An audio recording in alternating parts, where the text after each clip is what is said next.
Estreia da França na Copa do Mundo teve de tudo, hein, minha gente? Teve vitória, teve alívio, teve sorte e teve também recorde de Mbappé. Muita coisa pra gente falar por aqui. Foi uma estreia muito interessante pra gente trazer vários pontos. Então já vem aqui comigo, já deixa o like, se inscreve no canal, comentários e, claro, também o hype, se você puder ajudar por aqui. Vamos lá, um 3-1 que teve dois tempos bastante distintos nessa partida. Um primeiro tempo muito mais para Senegal e um segundo tempo que a França aí sim foi letal. A França abriu 2-0, um primeiro gol marcado por Mbappé com passe de Olise, depois o Barcola com um passe de Rabiot, aí o Senegal faz o 2-1, com inclusive o Mbaye, que é jogador de 18 anos do PSG, o PSG presente na estreia não só pelo lado da França, e depois Mbappé com um golaço, com um passe também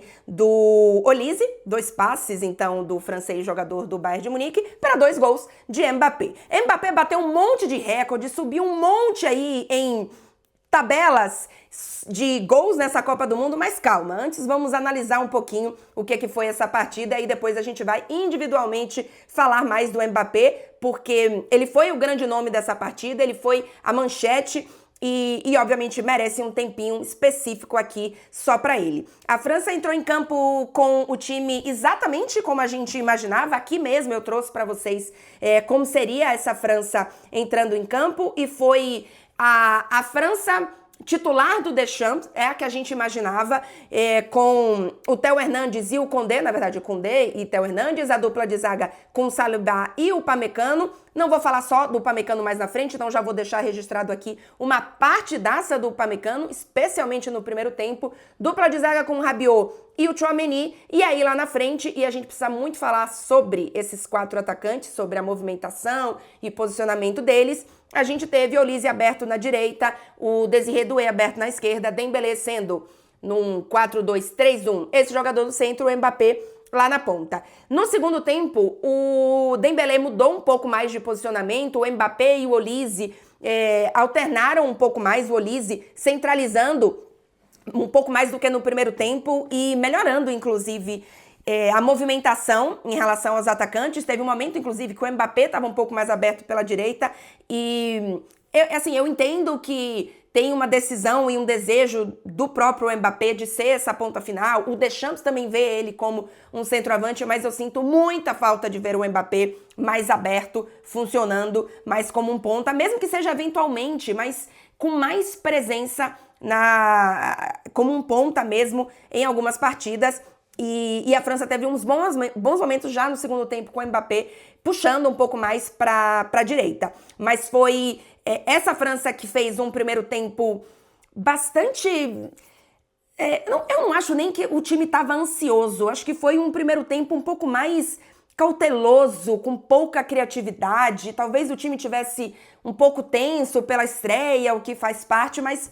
faltou mais movimentação. O Senegal fez uma boa partida no primeiro tempo e acho que a França, no fim das contas, acabou segurando bem na defesa. Teve um lance que a bola bate na trave e aí depois volta para o Mike Maignan, que estava de costas, e aí bate no pé dele. Assim, um tipo de lance que aquela bola, em 99 de 100 vezes, vai entrar e não entrou nesse primeiro tempo. E aí o Senegal não matou o jogo, ou melhor, dificilmente iria matar o jogo no primeiro tempo, mas não aproveitou as chances que teve. No segundo tempo, a França melhorou bastante, movimentando mais os seus atacantes, criando momentos de mais velocidade, inclusive.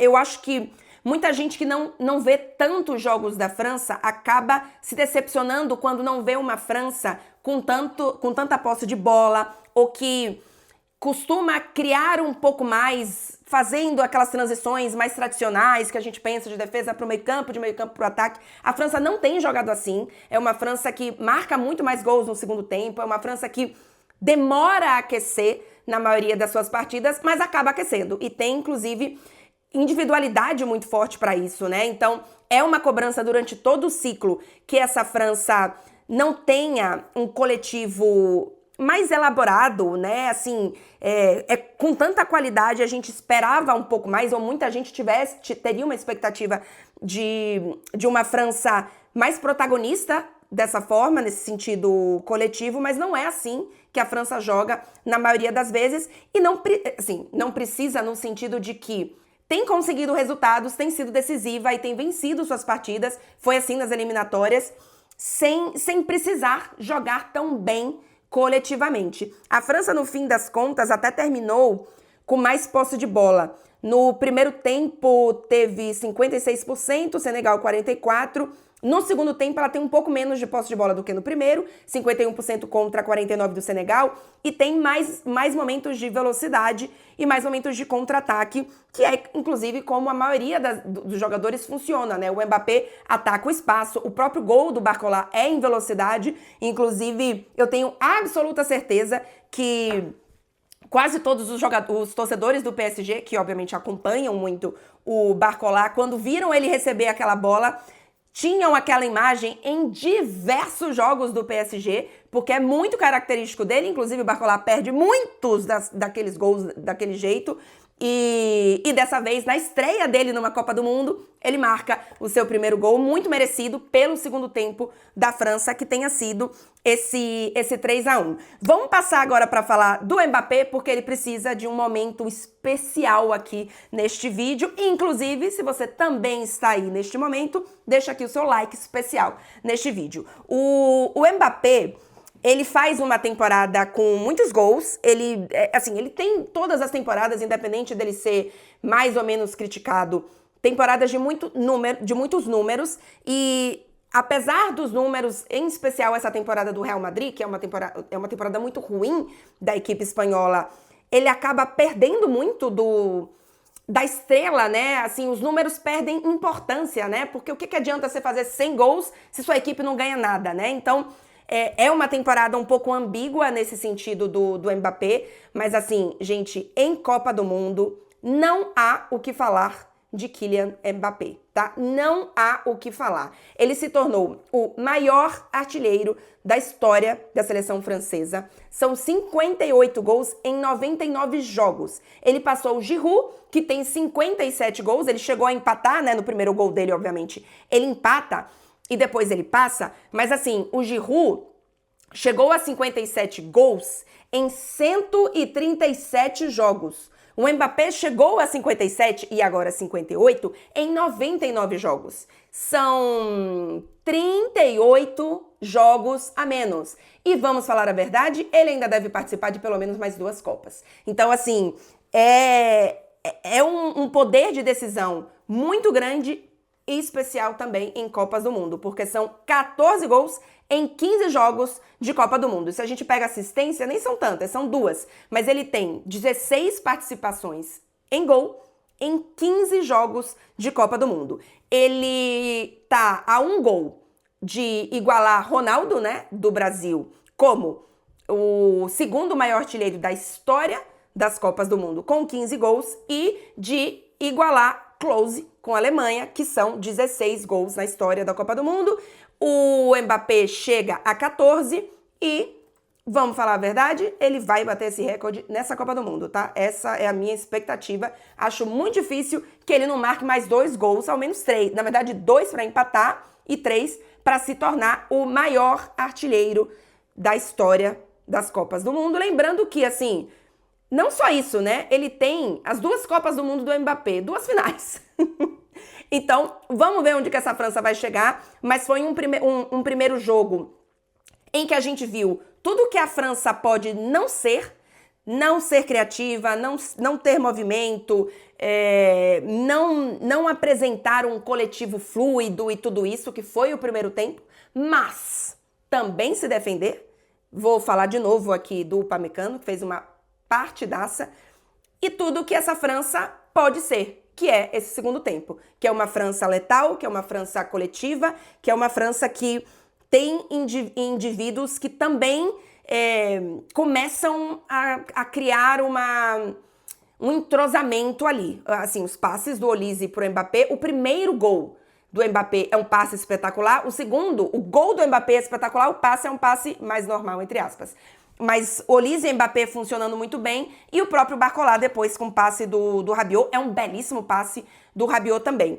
O Dembélé foi substituído justamente para a entrada do Barcola, inclusive um jogador do PSG saindo para outro jogador do PSG entrando, e inclusive a gente está sabendo que seu Deschamps está usando dicas e estratégias de treinos do PSG na seleção francesa, e ele faz muito bem, porque esse PSG, para mim, é o melhor time da atualidade, então nada mais justo do que você tentar reproduzir algumas das coisas que são sucesso no PSG com praticamente os mesmos jogadores, né? São muitos jogadores do PSG, e ainda mais se você conta, o Mbappé, obviamente, não é mais jogador do PSG, mas ele tem também um histórico de PSG, então Désiré Doué, Barcola, Dembélé, o Lucas Hernandes nem entrou hoje, mas assim, é uma equipe que eu acho que o Deschamps, obviamente, pode tirar coisas positivas dos jogadores que estão funcionando no PSG. Mas na hora que o Dembélé, ele é substituído, o Olise acaba movimentando um pouco mais, justamente para o Barcola abrir mais pela direita, e aí é bom que todos eles podem trocar de lado, tá? Então isso é muito importante e é muito usado no PSG. Mas a sensação que eu tenho, o Cherki entra no fim do jogo, tá? Faz uma boa jogada, ele não tem nem tempo, na verdade, não vou nem avaliar aqui exatamente o Cherki, mas a sensação que eu tenho, e eu tenho falado isso um pouco aqui nessas prévias e nesse pré-Copa do Mundo, de que, apesar de ser um grandíssimo jogador, não é a melhor temporada dele, a melhor dele é a passada, aquele é eleito o melhor jogador do mundo, pra mim, com muita justiça, mas nesse esquema do Deschamps, em que o Mbappé não vai sair, e não vai sair mesmo, talvez o Dembélé seja o sacrificado. E falo isso com dor no coração, no sentido de que a importância dele, em termos de ser um jogador referência nesse PSG, é muito grande, e a gente vê o quanto que isso é produtivo para o time, mas nessa França talvez ele seja o jogador a ser sacrificado, porque nem sempre vai dar para jogar com esses 4 jogadores, e com o Dembélé muitas vezes tão sem lugar, tão congestionado ali, porque inclusive no primeiro tempo o Mbappé, a França, na verdade, cria muito pouco, o Mbappé volta um pouco mais para tentar criar jogadas, enfim, participar um pouco mais da construção, buscar um pouco mais jogo, e aí ele acaba se batendo no mesmo lugar que o Dembélé tá. Então, é um ajuste que é difícil de fazer, porque tem algumas coisas que você não vai mudar, como por exemplo, o posicionamento do Mbappé, mas é um ajuste que, se o Deschamps conseguir fazer, minha Nossa Senhora, boa sorte para quem enfrentar a França. O desafio agora é entender, vamos ver mais da França do primeiro tempo ou mais da França do segundo tempo? Obviamente, a expectativa por aqui é de mais da França desse segundo tempo. O Le Parisien, inclusive, colocou na manchete dele ali online, né, logo depois da partida, que a França mudou da água para o vinho. A expressão francesa não é da água para o vinho. A expressão francesa é do galo para o burro, porque o galo é o símbolo da França, mas aí não dava para fazer do galo para o burro, e aí o Le Parisien falou do galo para a alma, que muda de an para am, enfim, trazendo um pouquinho aqui de repercussão e de aulinha de francês com a correspondente da França, e o L'Équipe usou a manchete recorde e alívio. Acho que tem um alívio da estreia e também um alívio desse primeiro tempo que foi ruim da seleção francesa. Vamos ver então agora como que essa seleção vai se comportar nas próximas partidas. Lembrando que tem a Noruega ainda, né, que obviamente está no grupo, e a expectativa é que essa França possa se classificar na primeira colocação, quem sabe. Tem o Iraque antes, na verdade, primeiro o Iraque, depois fecha a fase de grupos com a Noruega e com o seu maior artilheiro na história, que é o Mbappé. É isso, Copa do Mundo com uma estreia da França com vitória, alívio e recordes de Mbappé.